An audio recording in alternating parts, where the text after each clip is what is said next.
Брисел покажува заинтересираност за планот на власта за откочување на евроинтеграциите. Овој заклучок доаѓа од како предлогот за уставни измени со одложено дејство не беше одбиен од шефицата на Европската комисија. Дециден е министерот за европски прашања. Власта настојува на решение кое ќе ја заштити Македонија од подоцнежни условувања од Бугарија и понатамошна билатерализација на целиот процес.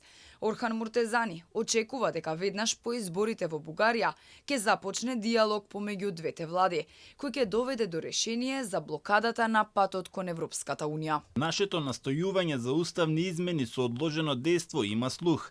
Да не се дозволи понатамошна билатерализација на проблемот после уставните измени. Ние сме спремни во владата, но сакаме да го обезбедиме процесот. Да не се дозволи понатамошна билатерализација и откако ќе се отвори, процесот да трае вечно. Мора да се заштитиме.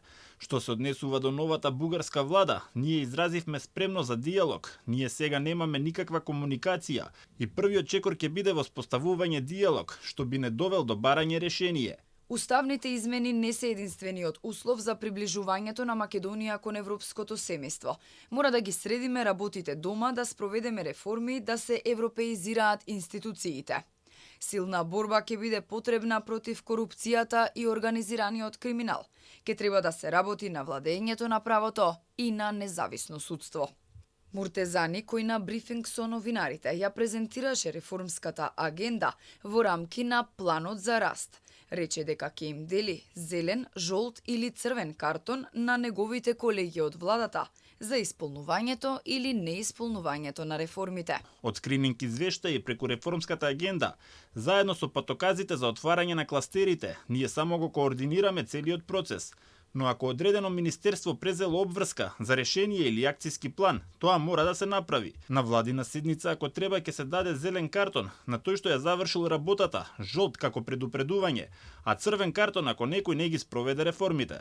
Првиот дел од 52 милиони евра буџетска поддршка треба да стигнат до крајот на годинава, откако најдоцна за 2 недели собранието ќе ги ратификува потребните договори.